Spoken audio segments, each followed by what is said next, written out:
ቱርካንና ሩቻል አሁንም ቢሆን እንደተኮራረፉ ናቸው። ሩቻን ቱርካን ላይ ጥርሷን ነክሳባታለች። በአንድ በኩል ቱርካን በዚህ ሰዓት ከቤተሰቧ ጎን መቆም ትፈልጋለች። አባቷ አሁንም ቢሆን ሆስፒታል ነው ያለው። ሶመር ደግሞ በአንድ በኩል ከሚኔ ጋር ስለተጣላ እሷን በጣም እየራቃት እየመጣ ነው ያለው። ሶመር በተለይ ከሚኔ ጋር ቅርብ ጊዜ ስለተፈጠረው ነገር እናቱ ከነገረችው በኋላ ላይሽ አልፈልግም ብሏታል። ብቸኛ በሆነበት ሰዓት ላይ እንዲህ ደግሞ ቱርካን ቤተሰቧ ችግሩ ሲወድቅ አብሯት ነበረ።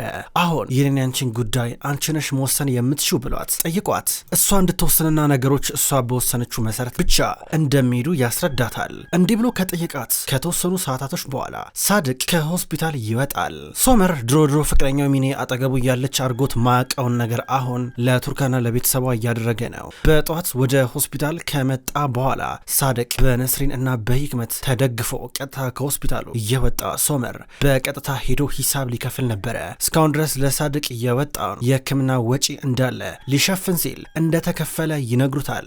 ይህን ሲነግሩት ደነገጠ።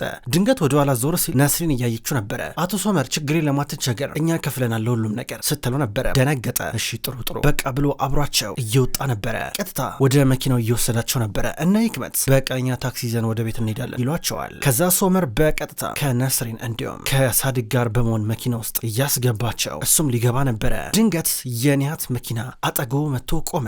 ደነገጠ። ድንገት ከመኪና ውስጥ ፈንጠር ብላ የወጣችው ሚኔ ናት። ሚኔ ከመኪናው ዘላ ከወጣች በኋላ ፈገግ ብላ አየችው። ከዛ በአይኗ ምልክት እየሰጠችው ነበረ።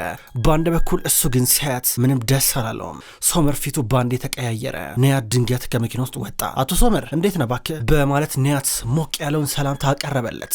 ከዛ ቀስ ብላ ሚኔ ወደ ሶመር ትጠጋና ሶመር የሰማው ነገር እንዳለ እውነት አይደለም፣ አዎ እውነት አይደለም ስትለው ነስሪን ዞር ብላ እያየቻቸው ነበረ። ነስሪን ምንም የገባት ነገር የለም። በዚህ ሰዓት ላይ ኒያት ግን ሶመርን ሲያበሳጨው ነበረ። ሶመር እንዴት ነህ እባክህ ያው እኔና ሚኔ ዛሬ ቀጠሮ ነበረብን፣ የሚኔ እርግዝናን በተመለከተ ዶክተሩ ዛሬ ቀጠሮ ነበረ፣ እስኪ ሄደን እንስማ የሚለንን ነገር እያሉ ነበረ። ከዛ እጇን ይዛት ቀጥታ ወደ ሆስፒታል እየገቡ ሶመር ተረበሸ። መኪና ውስጥ ገባ። ቀጥታ እነ ነስሪን እቤት እያደረሳቸው ነበረ። በሌላ በኩል ፋቴ ደግሞ ቀጥታ ከሩቻን ጋር እየተገናኘ ነበረ።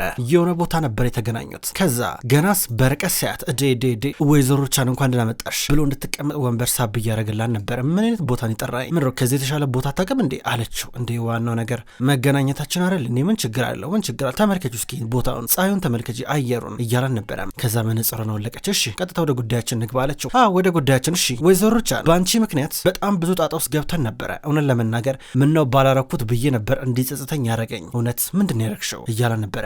ብለበለ ደግሞ ልከሰኝ ነው እንዴ ዳግመኛ ከዚህ በኋላ የልጅ ሚስት ገንዘብ እንዳጠይቃት ይሄን ለማድረግ ምንም አይነት መብት የለም። ምን አይነት ደፋር ብትሆን ነው እሷን ገንዘብ አምጪ ብለ ጠየቃት አለችው። አራኔ አልጠየኳትም እሷ ራሷ ናት ሐሳብ ያቀረበችልኝ። እኔ ምን ላድርግ ምክንያቱም ድርሻ አለኝ ቤት ውስጥ አባታችን ነው ያን ቤት ያወረሰን። በቃ ድርሻዬን እንዳላነገርኳት እሷ መታ ገንዘቡን ሰጠችኝ። እኔ ምን ላድርግ እንግዲህ አላት። ያረከው ነገር ትክክል አይደለም። እሷን ማስፈራራት አትችልም። ይሄ ቤት ጉዳይ ብቻ አይመስለኝም አለችው። ምን ያልሽ ነው ወይዘሮ ሩቻል ፈጣሪ ሆይ ድረስ እንዴት ማይሆን ነገር ታወሪያለሽ? እኔ በቃ ያው የኔ ህልም ነው ያኔ ሆቴል ምናምን ነገር ስለነበረው። በእርግጥ ወንድሜ ስለዚህ ስራ ምንም የሚያውቀው ነገር የለም። እኔ ግን በብዛት ስራውን ስለማውቀው በቃ ቤቱ ሆቴል ይሁን ያልኩት በደንብ እንድንሰራበት ብዬ ነበረ። እሱ ግን አልወደደው ይላታል። ግን አንተ እርግጠኛ ነህ ችግርህ ከቤቱ ብቻ ነው አለችው። ከዛ አሰበ። አዎ ታዲያ ሌላ ምን ችግር ሊኖር ይችላል?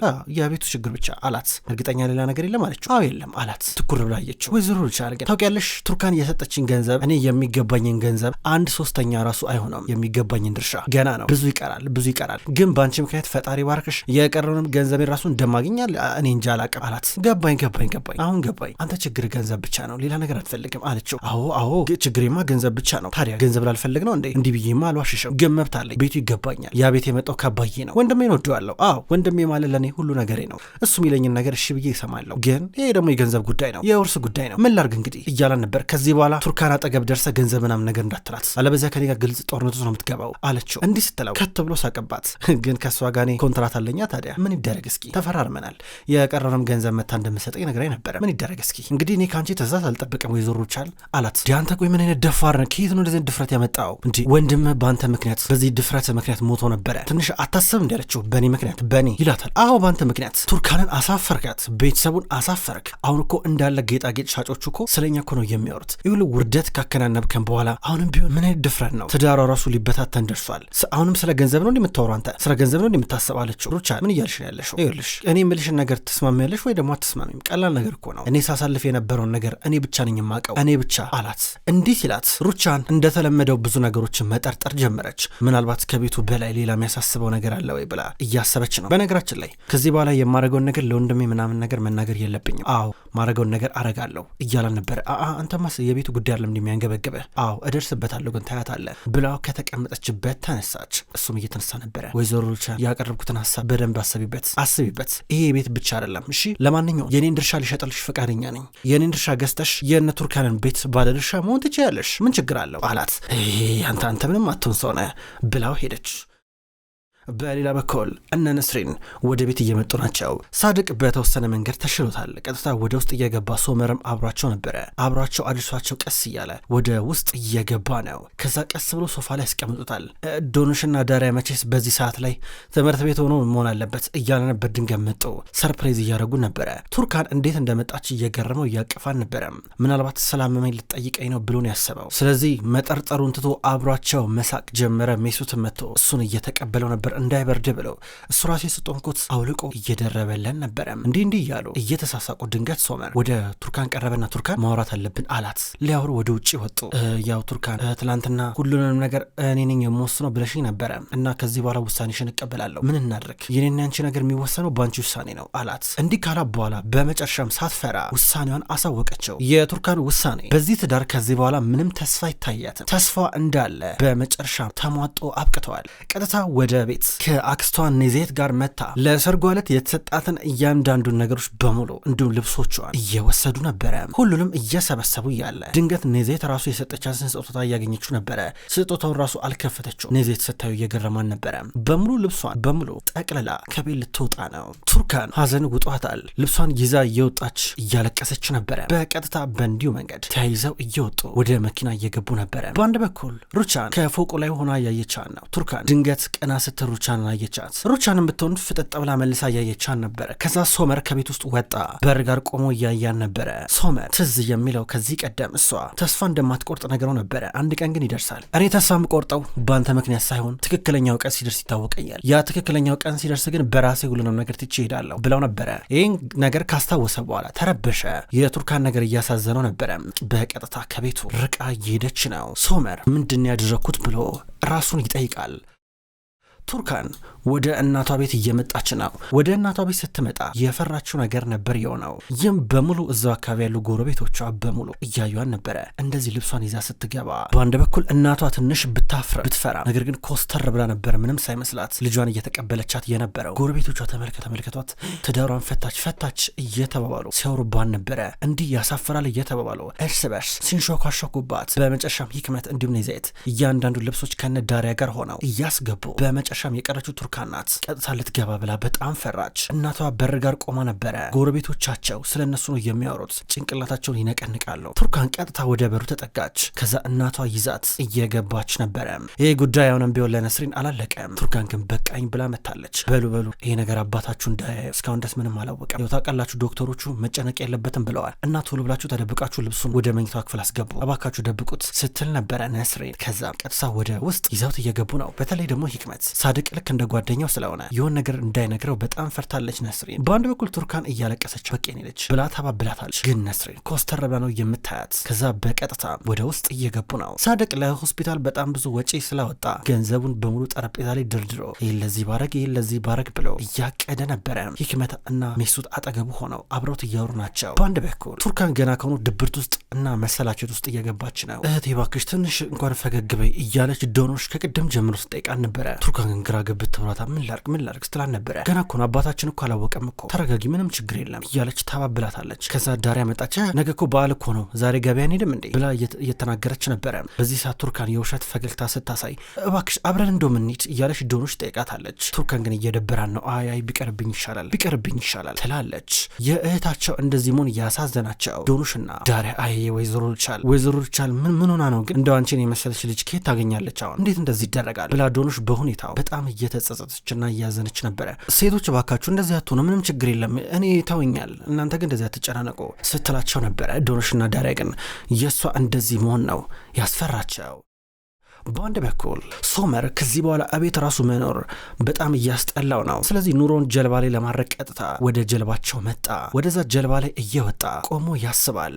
የሚያስበው ደግሞ ያው ስለ ቱርካን ነው። የቱርካን ነገር በጣም አስጨነቀውና ደወለ። ሲደውል ያነሳችው ዶኑሽ ናት። ሄለው ስትል ሄለው ዶኑሽ እንዴት ነሽ? እስኪ ቱርካንን ፈልጊያን ነበር አለ። ቱርካን እስኪ ሊል ብላው ድንገት ስልኳን ከጆሮዋ ላይ ካነሳች በኋላ ድንገት ቱርካንና ዳሪያ መጡ። ሶመር ይፈልግሻል ስትላት አይ ይቅርብኝ የለችም በይው አለቻት። ከዛ ዶኑሽን ብትሆን በቀጥታ ውይ ሶመር በጣም ይቅርታ ያለች መስሎ የነበር ቅርብ ጊዜ ወጣለች ብላ ነገረችው። እሺ በቃ አመሰግናለሁ ብሎ ስልኩ ተቋረጠ። እንዲህ ስልኩ ከተቋረጠ በኋላ አዘነ፣ ግራ ገባው። አሁንም ቢሆን ከቀናቶች በፊት የነገረችውን ነገር እያስታወሰ ነበረ። በመጨረሻ ቀኑ ሲደርስ እርግፍ አድርጌ ተወዋለሁ፣ እስከዛ ድረስ ግን እታገሳለሁ ብለው ነበረ። ሶመር ግን ለምሮ የምትሻሻው ለምሮ ነገሮችን ለመቋቋም የምትፈልገው ለምሮ ፍቅር የምትሻሻው ብለው ነበረ። እሱ ዝም ብሎ ግራ ገብቶት እያያን ነበር ያኔ። አሁን ምናልባት ደረቅ መሆን የለብኝም ብሎ እያሰበ መሆን አለበት። በሌላ በኩል ነስሪንና ኔዛይት የመጣውን ልብስ እየከፈቱ እያስተካከሉ ናቸው። እያስተካከሉ እያለ በመሃል እስኪ እነዚህን እንክፈታቸውና በቃ በትነን እናስቀምጣቸው ስትል ኔዛይት ታያቸው ይቀመጡ፣ ምክንያቱም ቱርካን ተመልሳ መሄዱ አይቀርም ስትል ነበር ነስሪን። የቱርካንና ነስሪን እንደዚህ ስትል ኔዛይት ግራ ገባት። አልገባኝም እንዴት አሰብሽው ስትላ ነበር። ተመለሳለች። በእርግጠኝነት አሁን ቱርካን በአባቷ ምክንያት ሩቻ ለቂም ይዛባን ነው ለዛ ነው ስትል ነበረ። እንዴ ነስሪን አይታይሽም እንዴ እቺ ሴት ባህሪዋ በጣም መጥፎ ነው። ወይዘሮ ሩቻን ማለት በጣም አደገኛ እሾክ ማለት ናት። ከወጋችሽ በጣም አስቸጋሪ ነው የሚሆነው። ተመልከቻ ቱርካን እንዴት እንደሆነች እንኳን ስታስቢ ቱርካን እዛ ቤት ውስጥ ደስተኛ የሆነች ይመስልሻል? ደስተኛ አልነበረችም ስትል ነስሪን ግን አይደለም ቱርካን ትመለሳለች ሩቻ ላይ ተናዳባን ነው እያለች ስትናገር ኔዛይን ለማመን እየከበዳት፣ በአንድ በኩል ደግሞ ቱርካን ወደ ክፍሏ እየቀረበች ነበር። ድንገት ሰማቻቸው። አይ ቱርካንም ስነስርዓት መያዝ አለባት፣ መመለሱ አይቀርም እያለች ነስሪን ስትሰማ ነበረ። ገና ከሆኑ ቱርካን ቤተሰቤ ላይ ሸክም ሆንኩኝ የሚል አይነት ስሜት ውስጥ የተሰማት እያለቀሰች እቺን ብቻ ጫፏን ከሰማሽ በኋላ ትታቸው ትሄዳለች። አይ ነስሪን እባክሽ ትንሽ አስቢበት፣ እቺ ልጅ እንደገና እንድትጎዳ ማድረግ የለብሽም አለቻት። አይደለም እንዲህ ነው መሆን ያለበት፣ ሲጀመር ትዳር እንደዚህ ነው መጀመሪያ ሰዓት ላይ ብላ ነስሪን ነገሩን ከባድ አረገችው። ኔዛይት አብራት ልብሱን እያስተካከለች ከዛ ቀጥታ ነበረ ነስሪን ትታት የወጣቸው። ከዛ ቱርካን ዝም ብላ ወፏን እያየቻት እያለቀሰች እናቷ ስትመጣ የሆነ ቃለ መደርደር እያሰበች ነበረ። ቱርካን ነው ያምጩ እሱን ብላ እየተቀበለቻት ነበረ። ምን ነው ማየ ይሄ ነገር እዚህ ነበር የሚቀመጠው፣ ምን ቦታ ቀየራችሁ እንዴ አለቻት። ችግር የለም አምጩ ችግር የለም ብላ እዛው ቦታ አስቀመጠችው ነስሪን። ቱርካን አልገባሽ አላት። ምንም ስራ እንድትሰራ እያፈቀደችላት አይደለም። ነይ ቁጭ በይ አለቻት። ከተቀመጠሽ በኋላ ይኸውልሽ በጣም ብዙ መናደድ የለብሽም፣ ምክንያቱም አባትሽ ምንም የሚያውቀው ነገር የለም አለቻት። ቱርካን እየገባት አይደለም። ይኸውልሽ ይሄ ጊዜ ያልፋል፣ ይሄ ጊዜ ይረሳል፣ አይዞሽ ሁሉም ሰው በእንደዚህ አይነት መንገድ ውስጥ ያልፋል ስትላት እሺ ማየሽ ብላ ቱርካን ግራ ገብቷት አንገቷን አቀረቀረች። በቃ እሺ እንደዛ ከሆነ እኔ ያው የሚታጠብ ልብስ አለ ሂጄ ልጠብ ስትላን ነበረ። ሻንጣዬን ከፍቼ ብዙ ልብስ አለ ውስጡ የሚታጠብ ስትላት እኔ አጠብልሻለሁ ችግር የለም አንቺ ረፍት ነው ማድረግ ያለብሽ፣ ማረፍ አለብሽ እንድታገገሚ አለቻት። አሁንም ቢሆን ነስሪን ቱርካን ድጋሚ እንደምትመለስ አድርጋ ነው ስታስባት የነበረው። በሌላ በኩል ሩቻን ቤት ውስጥ ጦርነት ተከፍቷል። ባሏ ከቤት ወጥቼ ልሄድ ነው እያላን ነው። ቀጥታ ሻንጣ ውስጥ ልብሱን እየከተተ ምን እያረክ ነው ያለው አለችው። ልሄድ ነው በቃ ከዚህ በኋላ እንዳሻሽ ትጨቃጨቂያለሽ፣ ከፈለግሽ ከግድግዳው ጋር ተጨቃጨቂ፣ እኔ አንቺ ጭቅጭቅን ያስጠላኝ ብሏል። ልሄድ ነበረ ማለት ወዴት ልትሄድ አለችው። ግራ ገብቷት የውሸቱን ነበር የመሰላት። ያንቺ ድምጽ የሌለበት ቦታ ነው የሚሄደው፣ ሰልችቶኛል፣ ሁሉም ነገር አቅቶኛል እያላን ነበረ። ለ30 ዓመት አብረን ስንኖር ተታኝ ዳታቅም ነበረ አልገባኝም አለችው። የሚቆጨኝ እኮ እሱ ነው፣ ግን አሁንም ቢሆን አረፍድም አላት። ቆይ ያቺ ጅል ቱርካን በድፍረት ያደረገችውን ነገር አይተ ነው አንተ ምን ድፍረት ያገኘው አለችው። የእውነት እሷ ነች ነው ቱርካን ማለት የእውነት በጣም ብልህ ሴት ናት፣ ለኔም ድፍረት ሰጠችኝ፣ አይኔን ከፈተችው፣ እንዲህ ማድረግ ይቻላል እንዴ እያለ ልብሱን ያስተካክላል። ምናልባት አንዳንድ ጊዜ ድፍረትንና ጅልነትን እርስ በርስ ማወዳደር የለብንም አለችው። ጅልነት ነው ይሄ፣ እሱን ታይዋለሽ ይኸውልሽ ሲጀመር ለአንቺ ያለመስገድ ምን ጅልነት ነው? አንቺ የምትሆን እያንዳንዱ ነገር አለማድረግ ጅልነት ነው? እሱን አብረን የምናየው ይሆናል እያለ በመጨረሻም ሻንጣውን አዘጋጅቶ ጨረሰ። ትቷት እየወጣ ነበረ። ብቻሽን ትሆኛለሽ ብሏት ትቷት ከሄደ በኋላ ተናዳ ትጮህ ጀመረ። አንተም የፈለክበት ሂድ፣ ድጋሚ እንዳመጣ ማናችሁም አታስፈልጉኝም ብላ እየጮች ቤት ውስጥ ያለችው ሰራተኛ ብቻ ናት። በአንድ በኩል ብቸኝነት ገና ተሰምቷት ሩቻን ልታብድ እየደረሰች ነበረ። በሌላ በኩል ነስሪን ያላትን ወርቅ በሙሉ ልትሸጥ ነው። ይህም በቅርብ ጊዜ ቤታቸው ውስጥ ብዙ ወጪ ስላወጡ ገንዘብ እየቸገራቸው ነው። ኔዛይት አጠገባ ነበረች። አሁን ገበያ እንሂድ እየተባባሉ ተያይዘው እየወጡ በአንድ በኩል ቱርካን ገና ከሆኑ ድብርት ውስጥ እየገባች፣ ሶመር ደግሞ እሷን ለማግኘት ሙከራ ሊያረግ ሩቻን እንዲህ ብቻዬን የቀረሁት በዛች ቱርካን ምክንያት ነው ብላ እሷ ላይ ድጋሚ ሌላ የበቀል ጦርነት ልትከፍትባት ነው። ክብሯን ተመልካቾች እንኳን ወደ ቅመም ስቶሪ የዩቲዩብ ቻናል በሰላም መጣችሁ። ክብሯን ተመልካቾች የወፍ ጎጆ ድራማ ከተጀመረ ብዙ ክፍሎች ተቆጠሩ። ውድ ተመልካቾች የወፍ ጎጆ ድራማ አሁንም ቢሆን ይቀጥላል። ሁልጊዜም ቢሆን ዘውትር እየመጣችሁ የምትከታተሉ በላይካችሁ በኮሜንታችሁ የምታግዙኝ የዘውትር ተመልካቾች በጣም አድርጌ ለማመስገን እወዳለሁ። ውድ ተመልካቾች በቀጣይ በአዳዲስ ክፍሎች ድጋሚ የምንገናኝ ይሆናል። እስከዛው ድረስ ግን በያላችሁበት መልካም ቆይታ ይሁን።